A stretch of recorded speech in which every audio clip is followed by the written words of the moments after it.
Tere tulemast tagasi, head vaatajad! Raske on unustada elektriarveid, mida energiakriis tarbijatele veel hiljuti serveeris. Elektrimüüjate kasumid kasvasid samal ajal kiiremini kui imedemaal seiklev Alice. Lahendusest on räägitud salvesti näol, aga miskipärast ei ole see veel turule jõudnud. Kas ja kuidas peaks sekkuma riik ja kuidas maksumaksja raha mitte tuulde loopida? Energiastuudio alustab.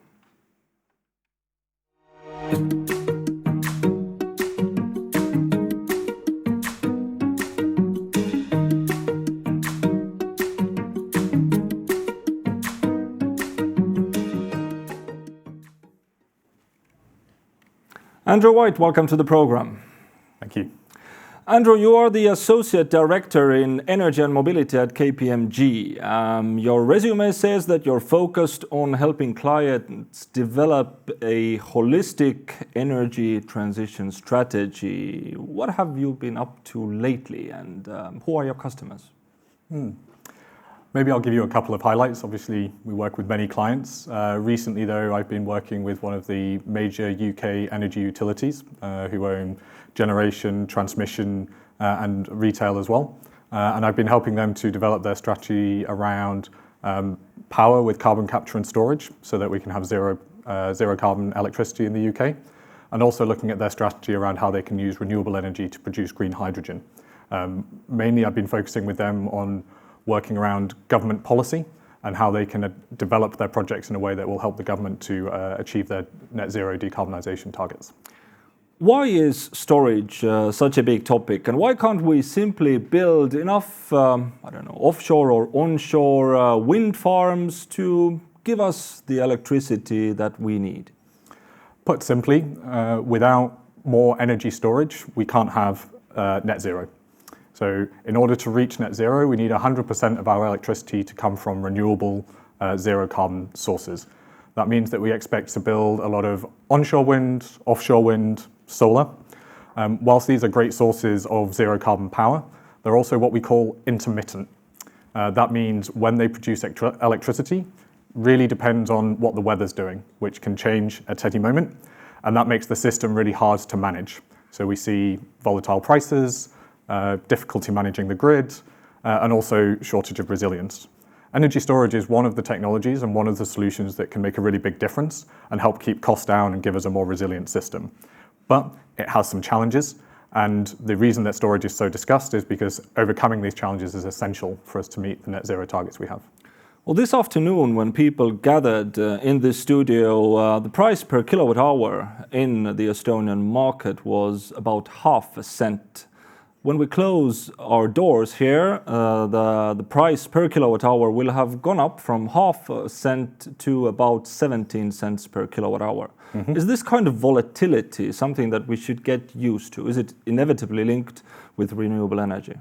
Yes, absolutely. So renewable energy, because of its nature, causes these volatile prices to happen in the market.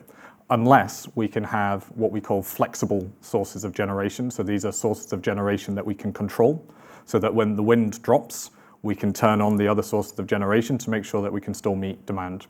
So as we deploy more wind, as we deploy more solar, we should expect to see more volatility, unless we can see more technologies like storage coming onto the system to help us manage that volatility, help us keep prices kind of more stable and overall lower.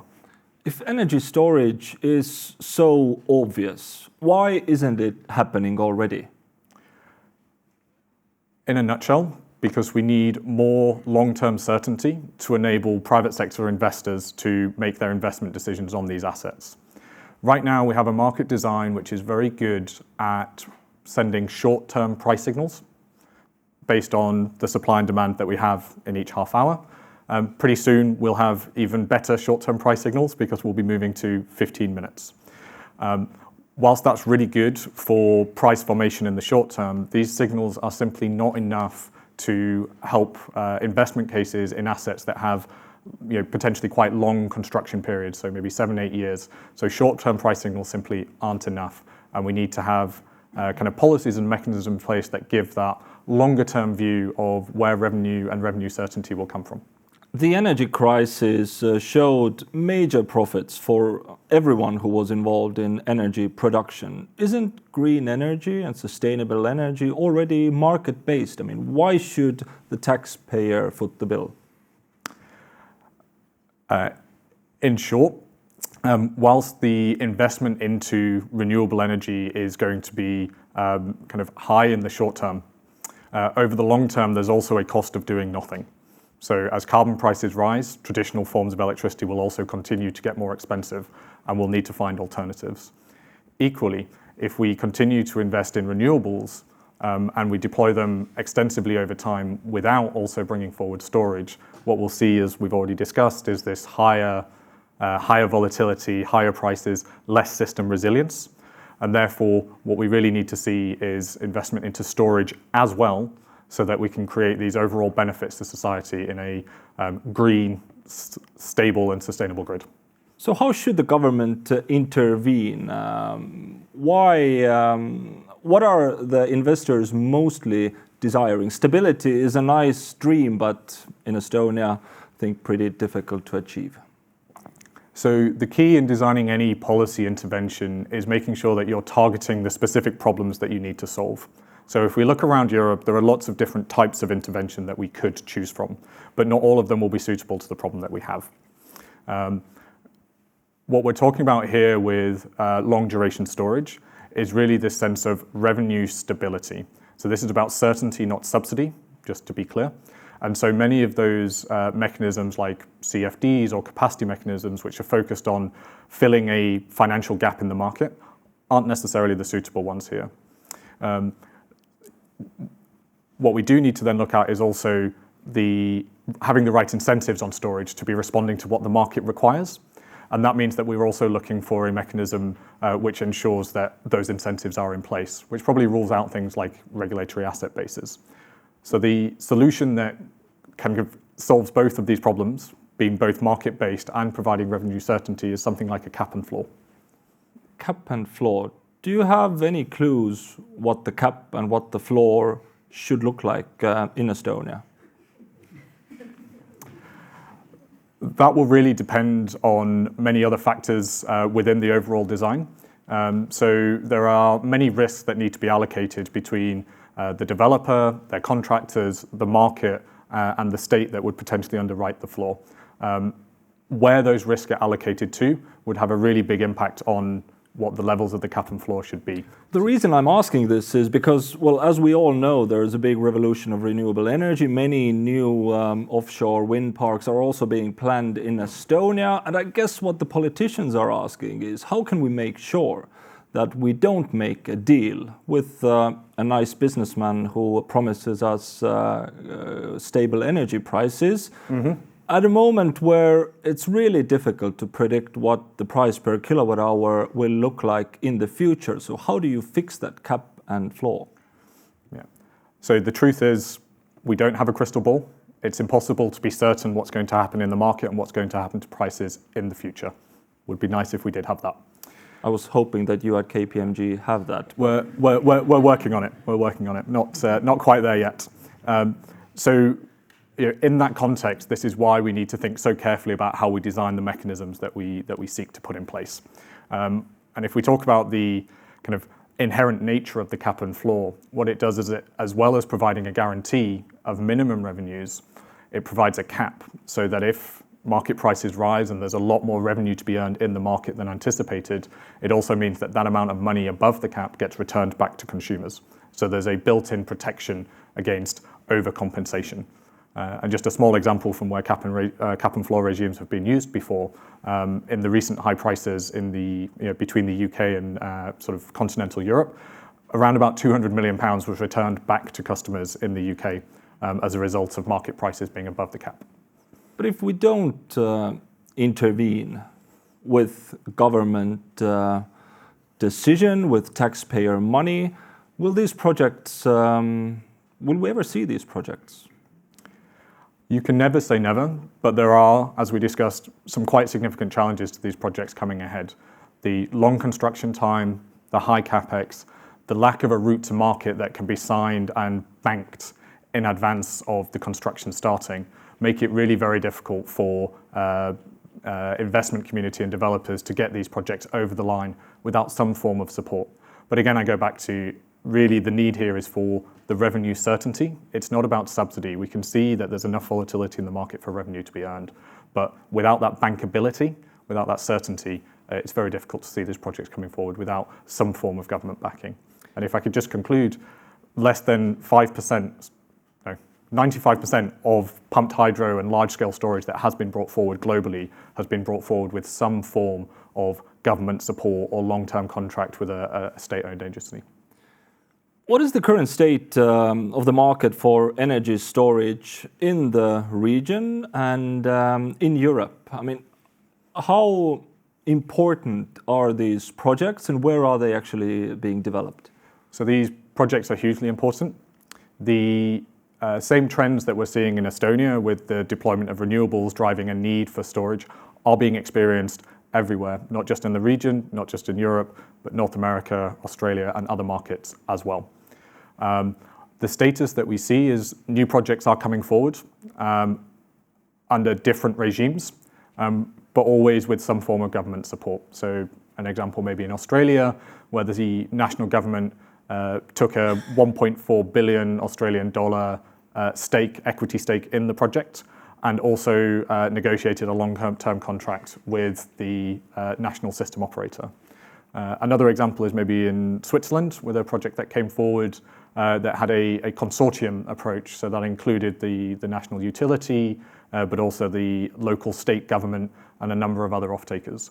I guess maybe to talk about Europe as a whole, we also then, of course, have the project of common interest framework that the European Union has to bring forward lots of different types of energy projects that have a European-wide benefit. And there are many storage projects on this list now, many more than there have been in the past, and you see them in places like Greece, for example. How's the environment actually changed since the Ukraine war started? We see rising interest rates, but also risk matrices near the Russian border very high. So how does that affect these types of investments in Estonia? I think it affects it both in a positive and negative way. So obviously higher risks, higher interest rates make it more challenging to get project financing in place, to bring the right partners along with the project. But on the other side, what we've seen since the war began is a stronger focus on energy independence and a stronger focus on the need to invest in national and regional energy that is within our control. So I'm talking about a pivot away from gas.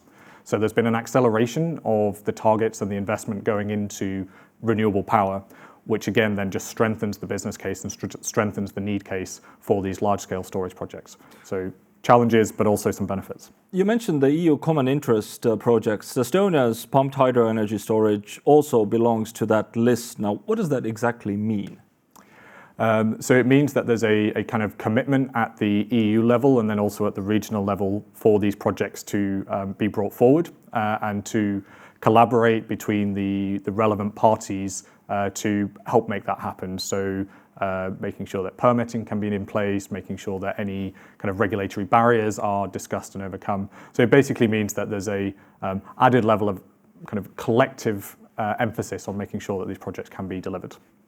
Let's talk about technology. What kind of storage options do we actually have when we consider our future in offshore wind? So which options should we actually consider? So in general, for a kind of net zero power system to work effectively, you're going to need multiple different types of technology because each technology can play a slightly different role. What we do see when we look internationally, though, is that there are some clear trends between the types of renewable generation that are most prevalent and the types of storage technology that are most prevalent. So typically what we see in countries that have a high wind strategy is there is a greater need for larger scale and longer duration storage that can help manage the supply and demand imbalance when you have extended periods, for example, overnight, when you have high wind and very low demand, and that needs to be able to provide response for 10 hours plus. Lithium batteries are not suitable for that right now? Not really. So they're at their most price optimal between 2 and 4 hours in period of response. So they absolutely have a role to play in helping to manage the system, but they're better suited to shorter term response and things like frequency management. What about hydrogen? Everyone's talking about hydrogen these days. Again, hydrogen has a role to play, potentially. There are certain countries that have a very strong focus on hydrogen as a strategy. But again, different technologies have different strengths and will play a slightly different role in the future energy system. A particular strength of hydrogen, for example, is that it could be used for what we call interseasonal storage.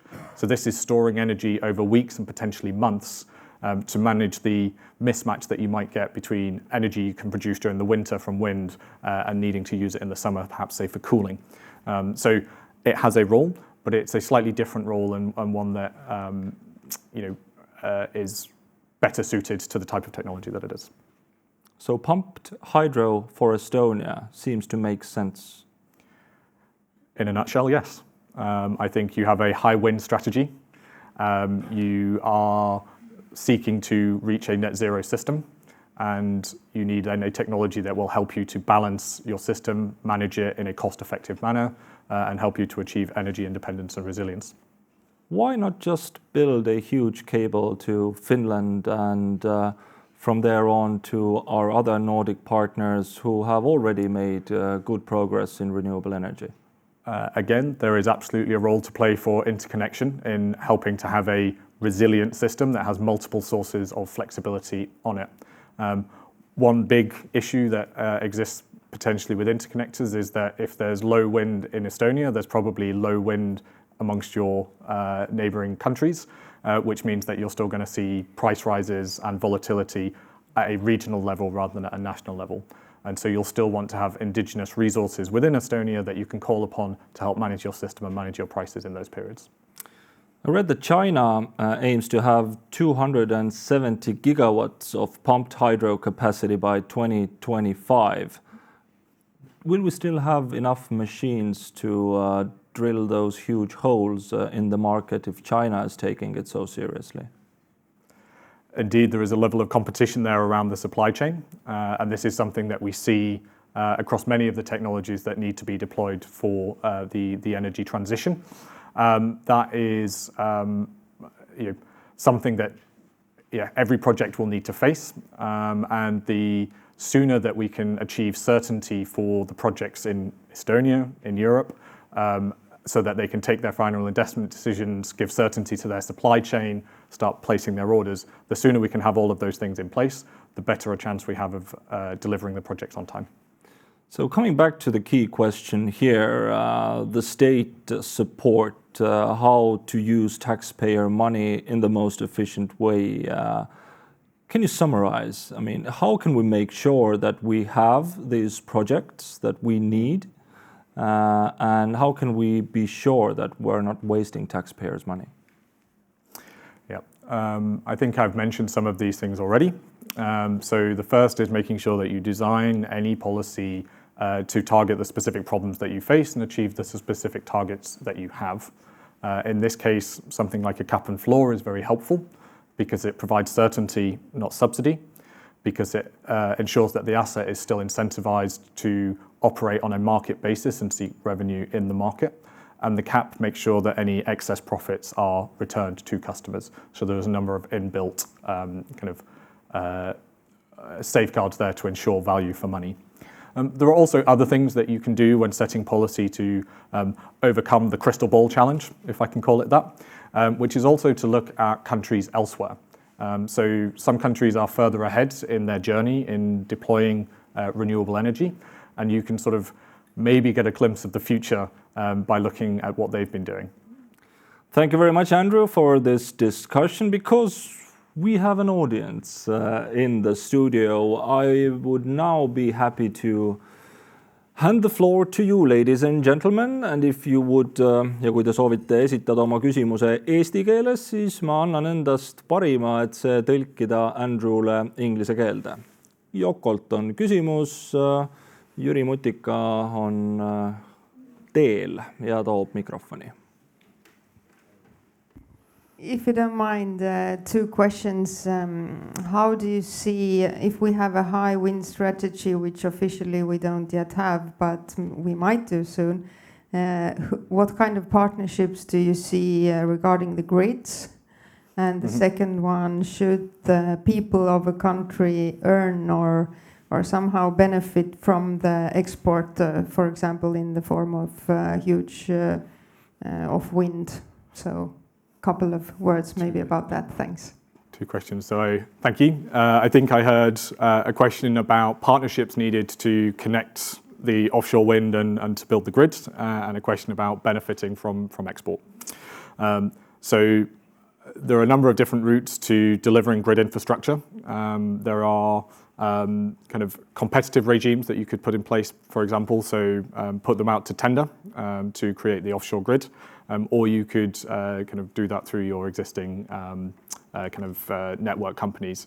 There is obviously a lot of experience out there in terms of offshore cables, so I would be looking to try and engage with the parties that have deployed it elsewhere, would be my sort of observation on that.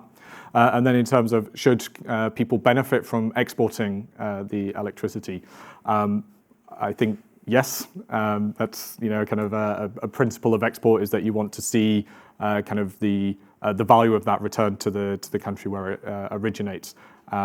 Much of that benefit then comes through the jobs and the income, and then the tax associated with the generation site itself. So there is that kind of general economic equilibrium that delivers the benefit back to the consumers. But there is, of course, the tension that we have with any kind of market coupling process, which is that those with low prices tend to see those prices rise as you couple those markets, because their electricity is being exported elsewhere. So there is a kind of a netting off of that benefit at the same time. Any more questions, ladies and gentlemen? Yuri is eager to pass on the mic. Here we go, sir. Yes, hi. Hi. One technical question about efficiency. Uh-huh. It's 20% we are losing right now in mechanical transformation and energy. So if we turn this into the hydrogen, then we're losing about approximately the same. Yes. But if we now use this in the transportation, not turning back into the electricity, then we're actually already exceeding the efficiency level. So isn't it better maybe to use the hydrogen still? I mean, on the technical aspects, you're possibly better speaking to an engineer. But I will opine in terms of the kind of options for the energy system as a whole. So I go back to the point I've made that any kind of efficient and resilient energy system is going to need multiple different sources. There isn't going to be a single solution that's going to kind of deliver net zero for us. Hydrogen has many potential applications, and in any given country, the more applications it can be used at scale, the better, because all of the cost that it takes to build that infrastructure can be spread across multiple sectors. If you're in a situation where you only have a small number of applications for that hydrogen, the economics become quite challenging, even if the thermodynamics perhaps make a little bit more sense. Countries that we see going for high hydrogen scenarios tend to have a great deal of industry, where they can be using hydrogen for industrial applications, as well as transport, as well as potentially power. So in settings where you don't maybe have that industry that requires hydrogen to be able to decarbonize, you might struggle to get the scale of demand needed to justify the investment in having the hydrogen in the first place. So that's an economist's answer rather than an engineer's answer. And the format foresees one last question from the audience. The one who's the fastest with raising their hand gets the question. The winner's here. Andrew, why not build a nuclear power plant and forget all about renewables and storage? Good question. An excellent question. With a nuclear power plant, you have the opposite challenge as to what you get with renewables. So whereas with renewables, your challenge is that it's highly variable, highly unpredictable, and you need to find a way to smooth that out. With a nuclear power plant, it's the other way around. So it's very stable, it's very set, but it's really hard to turn up and turn down as and when your demand changes. And so you still have the need for something that's flexible, that can then, instead of flexing to your generation profile, it's flexing to your demand profile. So possibly a role, but still some similar challenges. Thank you very much, Andrew. This is, I'm afraid, all we have time for. Thank you for coming to the program, and time for some gin and tonic. Brilliant. Thank you very much. Aitäh.